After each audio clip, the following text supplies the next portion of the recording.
ఎక్కడికైనా ఫంక్షన్ కు వెళ్తే చాలు నీ పెళ్ళెప్పుడు అనే క్వశ్చన్ చాలా మందికి ఎదురవుతూనే ఉంటుంది. దీంతో చాలా మంది ఇంట్లో జరిగే ఫంక్షన్స్ కి వెళ్ళడమే మానేశారు. అయినా ఈ కాలంలో పెళ్లి చేసుకోవడం ఎందుకనే లైట్ తీసుకునే వాళ్ళు కొంతమంది ఉంటే, సెటిల్ అయ్యాక చూద్దాంలే అనే వాళ్ళు చాలా మంది ఉన్నారు. అయితే పేరెంట్స్ మాత్రం పెళ్ళవ్వట్లేదని ఓ మదన పడిపోతూ ఉంటారు. అయితే పెళ్లి కాని వారి కోసం చైనాలో ఒక వింత మార్కెట్ అందుబాటులోకి వచ్చింది. మన ఊర్లలో కూరగాయలు గొర్రెల కోసం వారం వారం సంతలు పెట్టినట్టే అక్కడ పెళ్లి సంతలు జరుగుతూ ఉంటాయి. పెళ్లి కాని ప్రసాదులు బయోడేటాలను పట్టుకుని తల్లిదండ్రులంతా ఒక చోట చేరి తమ పిల్లలకు సెట్ అయ్యే జోడిని వెతుక్కుంటూ ఉంటారు. వినడానికి కామెడీగా ఉన్న చైనాలో ఇదొక సీరియస్ బిజినెస్.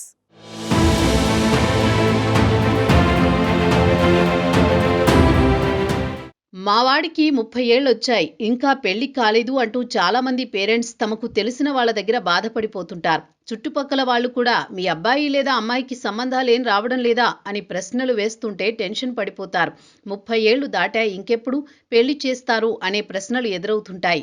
దీంతో చాలా మంది పేరెంట్స్ మ్యాట్రిమోనీ సైట్లు, పెళ్లిళ్ల బ్రోకర్ల వెంట పడుతుంటారు. అయితే ఇలాంటి పరిస్థితులలో ఉన్న వాళ్ళ కోసం వినడానికి వింతగా ఉన్న నిజంగానే ఉన్న ఓ ప్రత్యేకమైన వ్యవస్థ చైనాలో మొదలైంది. అదే మ్యారేజ్ మార్కెట్. గ్రామాల్లో వారం వారం సంతలు ఎలా ఉంటాయో, కూరగాయలు, బట్టలు, పశువుల సంతలు ఎలా జరుగుతాయో అచ్చం అలాగే అక్కడ పెళ్లి సంతలు జరుగుతున్నాయి. అయితే ఇక్కడ అమ్ముడుపోయేది కూరగాయలు కాదు, సంబంధాలు. అక్కడ కనిపించే వాళ్ళు యువకులు కాదు, వారి తల్లిదండ్రులు. పెళ్లి కాని వారి అమ్మానాన్నలందరూ ఒకే చోట చేరి తమ పిల్లలకు సరైన సంబంధం వెతుక్కుంటారు. నచ్చితే అక్కడికక్కడే మాట కుదుర్చుకుని పెళ్లి దిశగా అడుగులు వేస్తారు.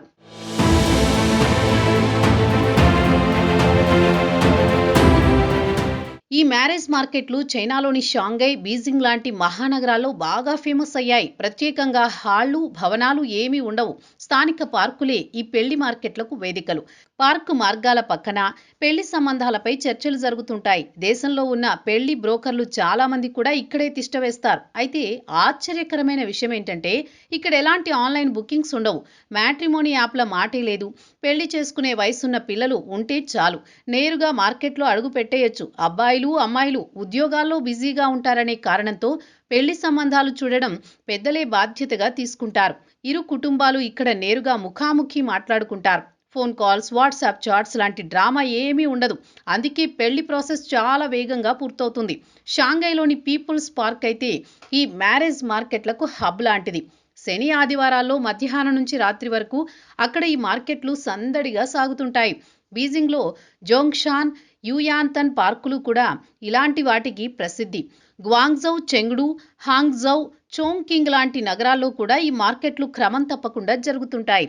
కొన్ని నగరాల్లో అయితే వారాంతం కాదు, ప్రతిరోజు ఈ పెళ్లి సంతలు తెరిచే ఉంటాయి.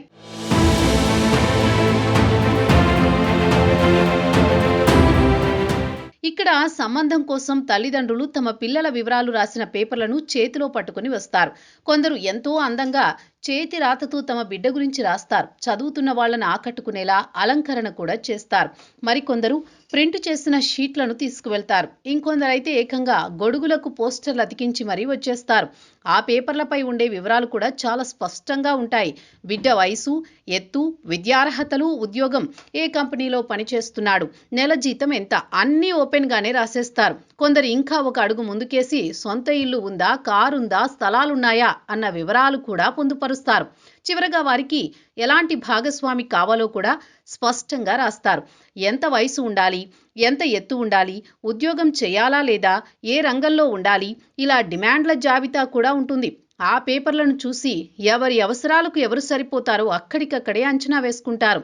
ఇద్దరి అభిప్రాయాలు కలిస్తే వెంటనే మాట్లాడుకుంటారు. కొందరు ఫోన్ నెంబర్లు మార్చుకుని తర్వాత డీటెయిల్స్ మాట్లాడుకుంటారు. మరికొందరు అక్కడికక్కడే పెళ్లి ఖాయం చేసుకుని వెళ్ళిపోతారు.